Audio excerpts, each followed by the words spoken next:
Ready? 3, 2, 1, action.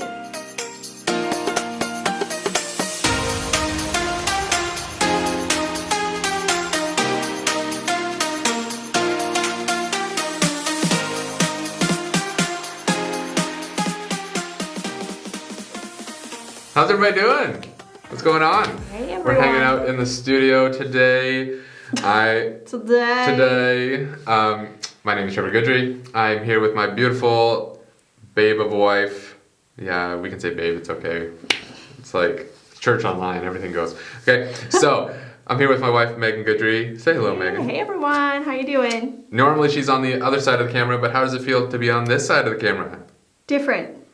I'm a little nervous. And there's not just one today, there's 3. So like, hello.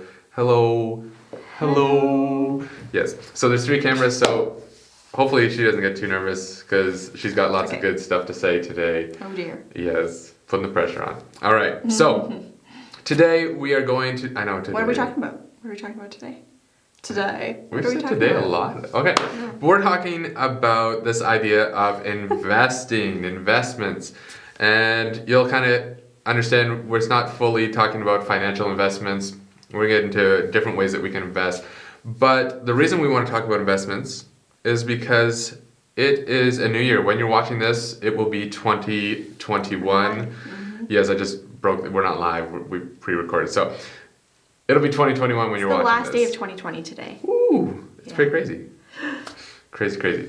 But on that note, we have just come out of a very wild year. I don't think anybody saw that one coming. But we're coming into a brand new year, and when you come into a new year, it's important to, I guess, have a good perspective, a perspective that's going to match what you want to develop in that year. And so we just thought it was really important to talk about ways that we can make investments that we are going to be happy and proud of and grateful for the returns that they produce. And so we want to talk. You just mentioned that you didn't want to build a big church. Yes. I told him not to say that part, but anyways. It's a good saying. He said, I don't want to build a big church, I want to build big people. So that's what this talk is going to be about, building big people and investing in our lives. You can let me know if you thought it was a great saying. I thought it was a great saying. It is a good saying. So we want to build big people, and one of the ways that we do this is by having fellowships all the time. I like to eat all the food. No, I'm just kidding. But we want to create big people by investing in ourselves. We want to encourage you to invest in yourself and take this year to really look at ways that we can develop as people.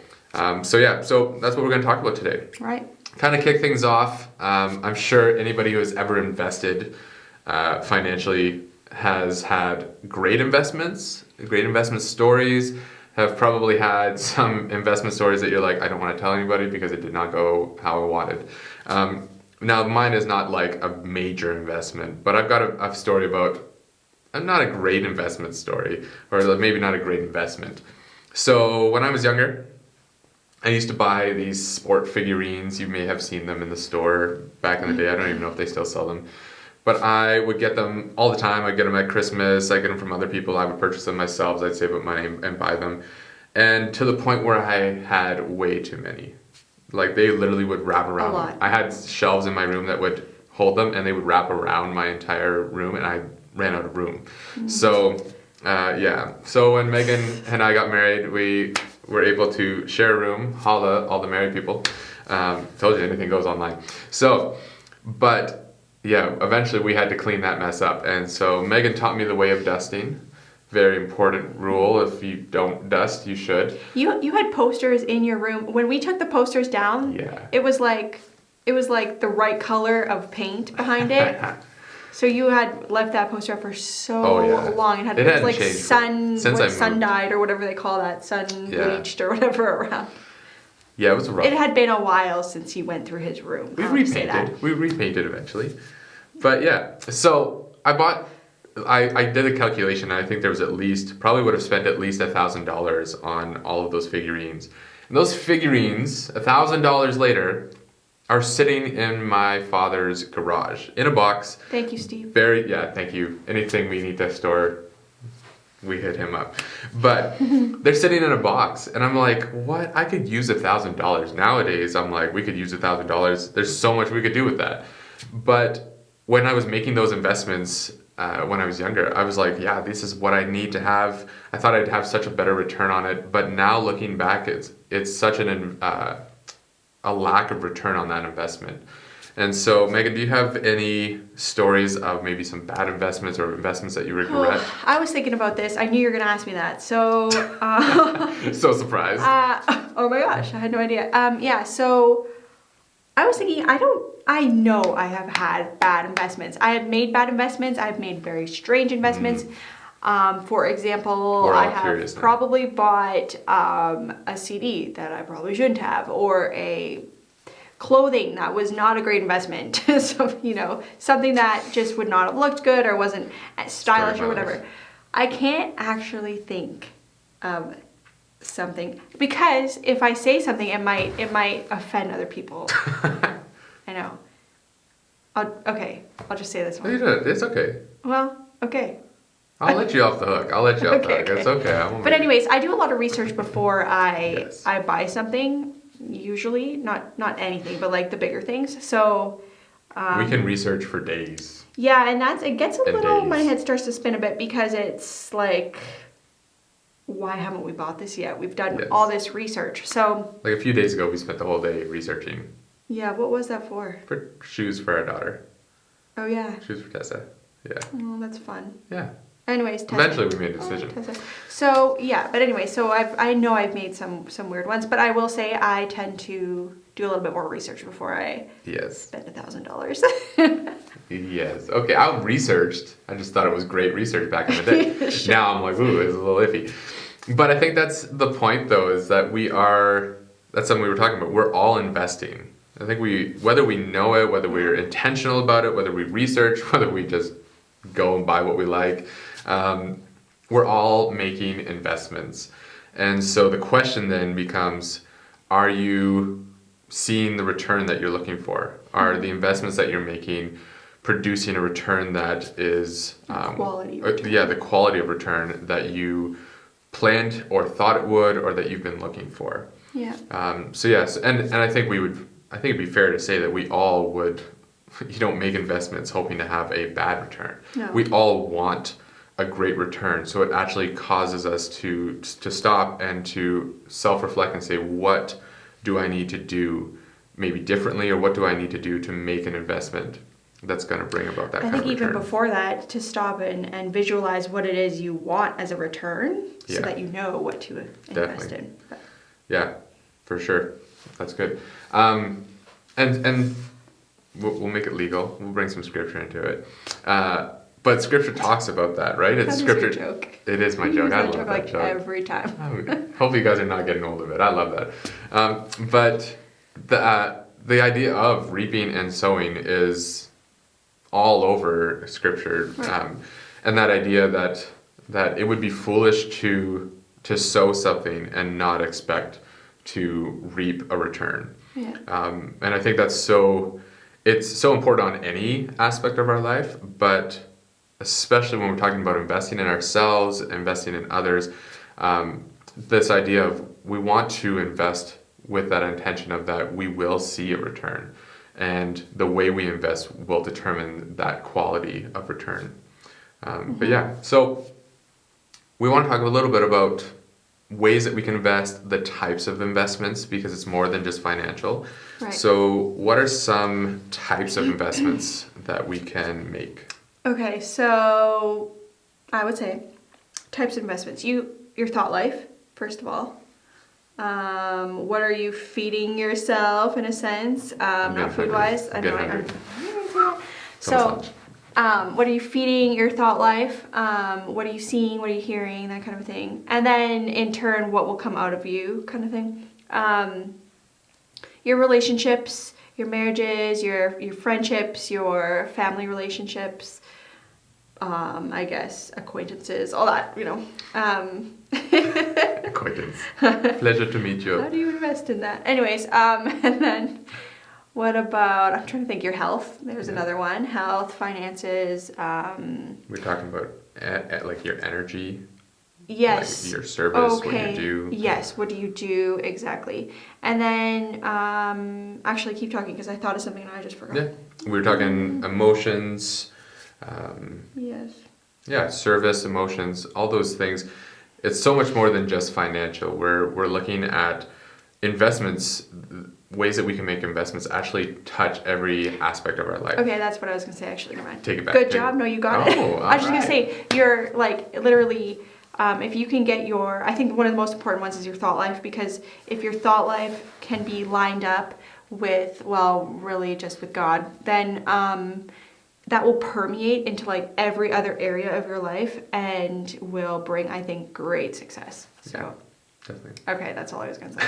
So good. So we're gonna work through a few of these types of investments and just kind of like practically show maybe ways that we try to make investments in those types of investments, or ways that we have heard or seen that may work, and especially going into this next year, ways that we can actively invest with our work, our service, our thought life, our speech, whatever it may be.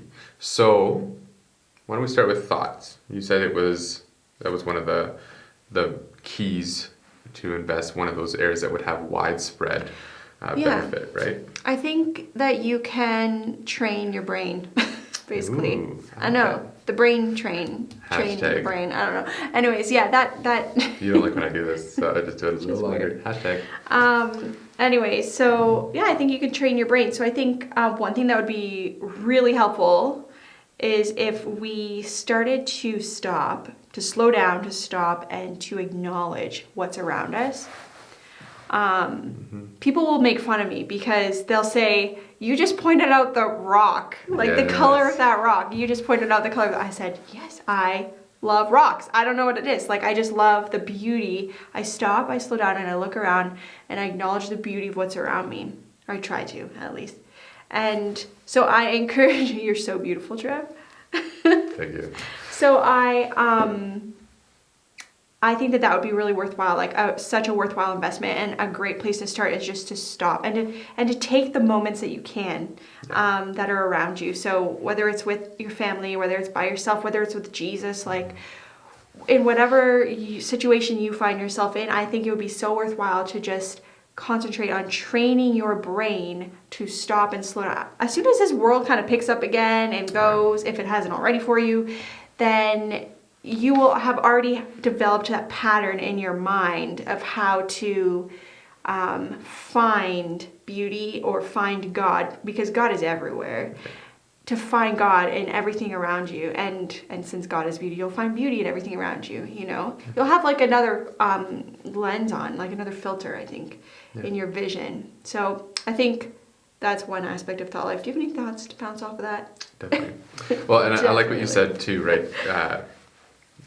Investing in your thought life can actually create patterns, and so that's something that I've personally had to walk through and learn, even like recently, of understanding that the way I think is going to create patterns in my emotions, how I feel, how I act, and my view of, are things opportunities, or do I have to do things? Are they requirements, or are they just tasks? I get to do them. Yeah, tasks. So do I have to, or do I get to? Or is life happening to me? Or do I have some sense of control over the life that I'm living? Even my view of the world, my view of God, the patterns that I create through my thought life determine how I interact with those things. And so just that idea of paying attention to when I have those feelings, when I have those emotions, when all of a sudden I feel like I have to do this. Well, what is the thought that just led to that feeling? Or when I start to feel anxious or stressed about something, stopping and saying like, okay, hold on, what was the thought that I had? What was the train of thought that I was following that led to this emotion?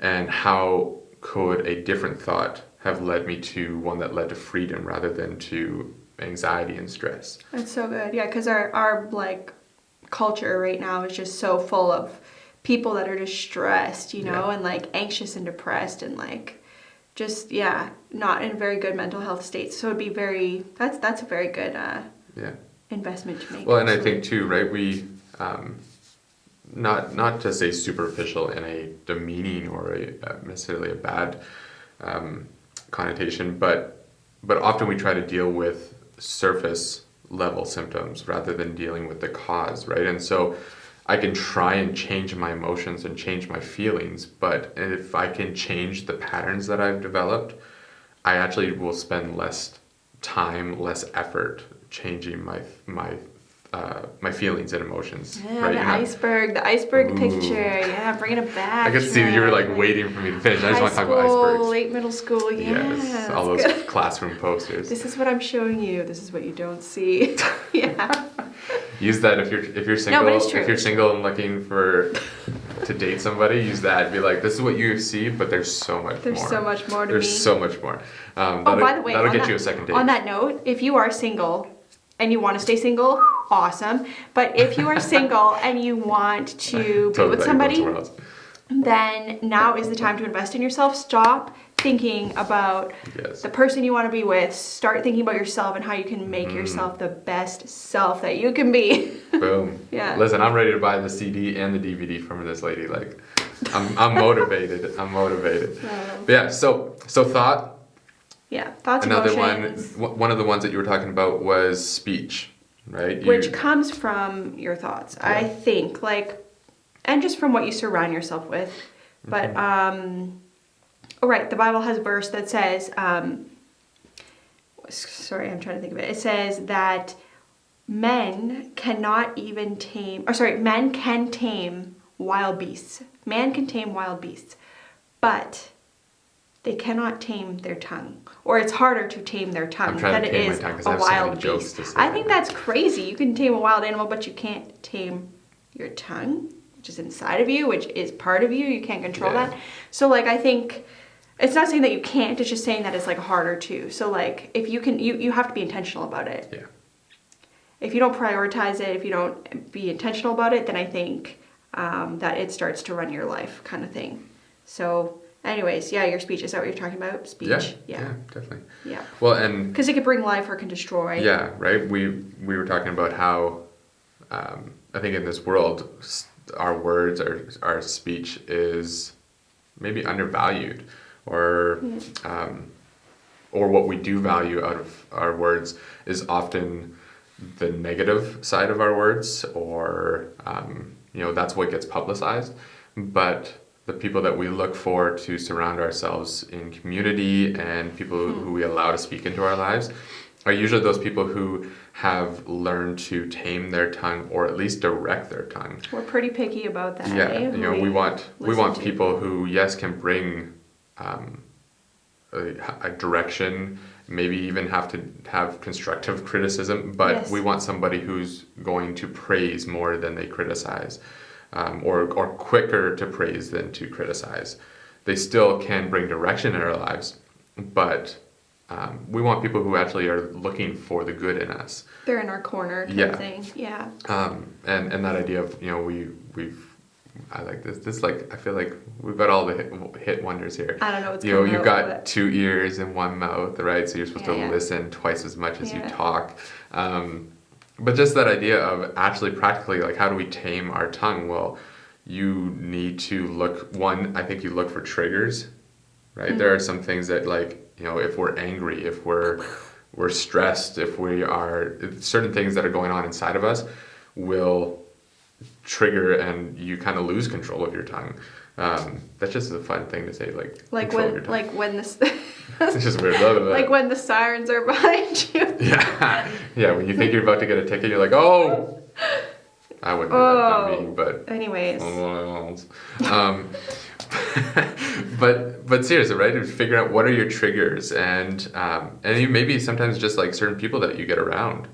And part of investing 100%. In yourself is being intentional about saying hey, it's not against you. It's actually I need to develop something in my life so that regardless of who I'm around, I've developed an internal environment that's not changed by the external environment I'm in. Yes. That was good. Yeah. If you're taking notes, write that down.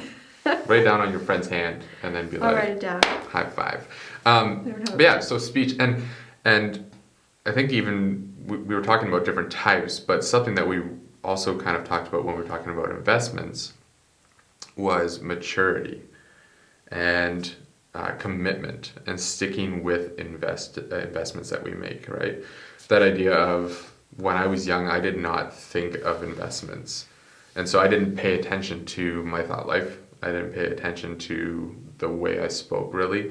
Or if you did, you didn't do it until it had a really negative return, right? Like until you said something really horrible and you're like, why did it happen now? You're like, if you had stopped before and invested in yourself and consistently made those investments, you would have avoided some of those moments in our lives. And so that idea of like, when I was young, I didn't think of investing. Usually when you make money, you think of, okay, I've got money, now I can spend money.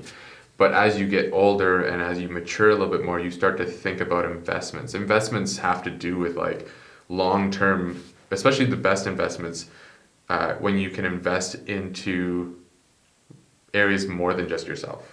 I think of like, for us, like things that we invest in, we don't just really invest in just ourselves. We invest in a way so that our children will reap the return. Well, and in a financial sense, if you're investing, you're not just making money to spend money, you're making money to make more money kind of thing, right? So like if you parallel that with your life, not just money, then you're investing to make more happen around you in your area of the planet that you're on, you know what I mean? Yeah. Go on, sorry. Well, no, and just that idea of maturity is willing to let an investment grow.